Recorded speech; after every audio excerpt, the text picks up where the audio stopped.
Hey, this is Dave from DK Studios, and I've just got my brand new Intellytech Litecloth 3. I wanted to time myself to see how long it takes to set up. I love the quality of light, but it is a little bit of a bear. I've done it a couple times, so I just want to make sure I can be as efficient as possible. So here we go.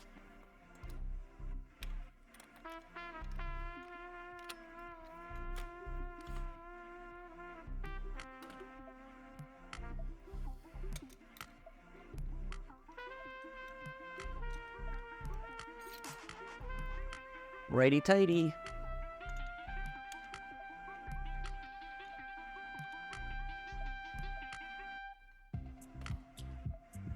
I should note that the box with everything in it weighs about 36 pounds, so it ain't light, that's for sure, even though it's a very good light.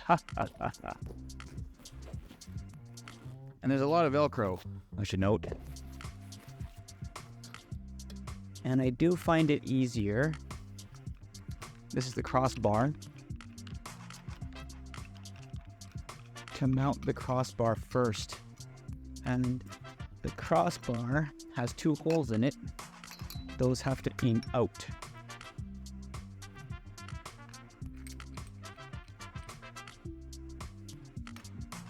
So you're putting this all together. Make sure that your holes aim outwards. So to build this frame,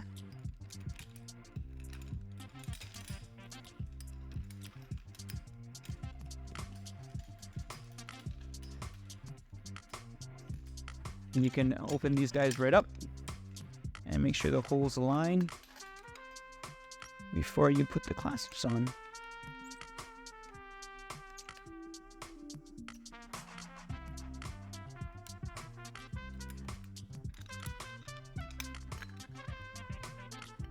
Pokey on the holes. 1, 2, 3 turns. Nope, this one needs 4.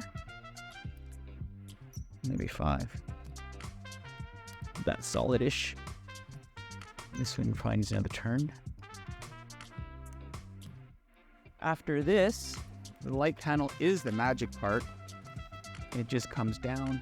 It does have a sealed or a permanent fixture for the power cord. I'm not too bothered. I love that this is a very light light, actually, relatively speaking. Good. And then we just snap all these cords together. From behind is a little bit easier.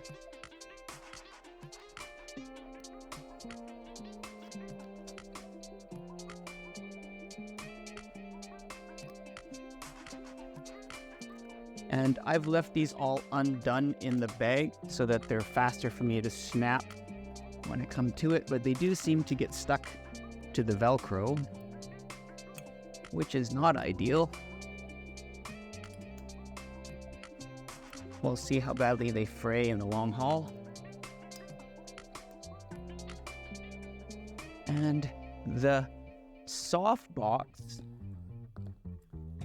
is a little bit of a bear, but to put it back together, just remember that the two short sides collapse in first. Okay, so I'm just gonna push out all the panels. And we'll start from the top.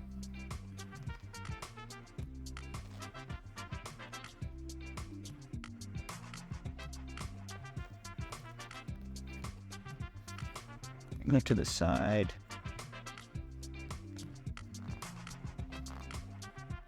That's a lot of Velcro. More Velcro. Pushing from the back to the front, so that there's less light leaks through the side. I noticed that I didn't do that last time. There's a bit of light leak. The last bit. I should note that this is the MEGA-6, not the MEGA-8, so they do make a bigger one.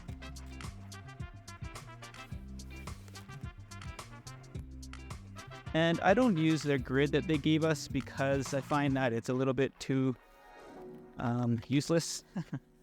Love grids, but if I needed to direct the light, I'd probably get my 4x frame with a snap grid that has a much better LCD on it. And one thing I do love is that this is now built. I just need power, but it's stable enough when your leg is out forward that it can be positioned into any angle quite easily, and it can be raised up without a counterbalance, you know? So it's quite stable this way if you've got the leg forward and you've built it out properly, okay? It's not gonna fall. And then I find that I just leave this on the ground, the control box. Even though it comes with a clamp, I find that because this fixture is so light that it's fine. And I love the fact that the power plugs just go on the side. There's no face down power plug. So it's always going to be easy to plug and unplug.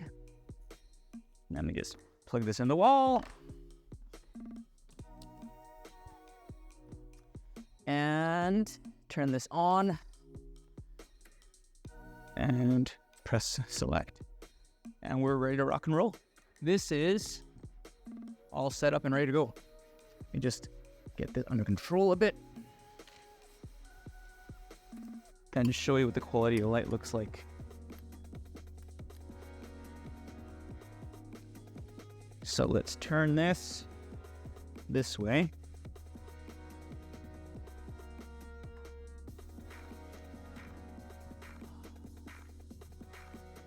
And it's probably way too bright. Yes, it is. So let's take down the neutral density. So the quality of light, I actually really like. It's a huge source, super soft. If you take a look, there are these indents because the frame is just folded like this. It's not as well made as a snap grid. People call it a snap grid style, but I have the actual snap grid for the 4x4, and it's much more consistently straight on all four sides. Whereas this one, I find there's a bow in it because you are folding it inside the case. But that's how long it took me to set up this one-man band with a beautiful, soft interview light that I'd love to use. And I'll do the same. I'm going to break this down and see how long it takes me to break it down. Most boring video ever. You can click away now. So typically teardowns are a little bit faster. Unplug. Power cable turns out. But I do like to put everything away nicely so that the next time I don't have to worry about snagged cables or missing parts. So when I'm staging during a shoot, it is nice to make sure that everything is put back properly. I'm gonna unplug this guy. Ballast. And time to rip some Velcro.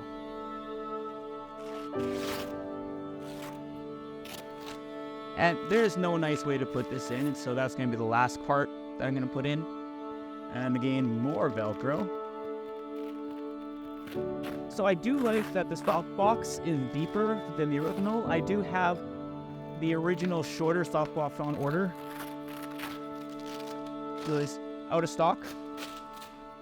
So again, the trick is to get this back in the box properly is to fold both of the short sides in toward the body, and then it folds in half, and then it fits somehow in here. Whoop. Kind of. There we go. Oh, here's the grid. I just put it in the Ziploc. And I did buy the extension cable in case I want to go top down. And for these guys, we're just gonna unsnap all of the cables, the grommet ties. And I do like how easily this guy folds. That's the genius part, is really the light.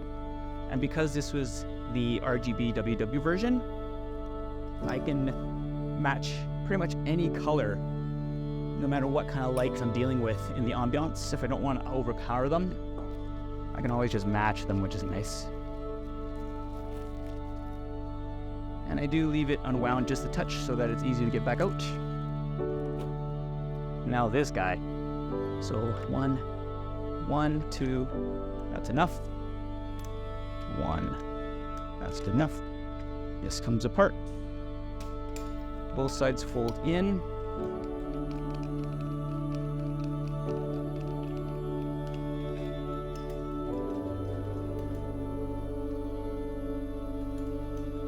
What's faster than this? I do have the very fast to deploy snaps from, what brand is it? Mine are from Strobe Pro, but I've seen other systems with the same kind of snaps. Oh, and I leave my clasps open so it's easier for me to deploy next time. I mean, you could close them, but you need to wind them a little bit more. And so out we go. And it comes with a very simple 90-degree angle joint, but I don't like that joint because if you put it on a stand, you can't aim your box downward. It maximally goes this way, so I'm not really a big fan. And so I do keep this in the case as well. And then we've got another Velcro thing here. I've kept the protective fabric, but you don't really need to. Are we gonna fit? Bada boom, bada bing. Oh, and of course I forgot. Oops. Rookie move. The problem is, you don't really put it in the order you take it apart because you need to put the softbox frame in before you put the diffusion. But there you go. That is the Intellytech 3.0 MEGA-6 setup, teardown, and I'm so sorry about the weird exposure right now. I'll try to fix it in post. Beasts!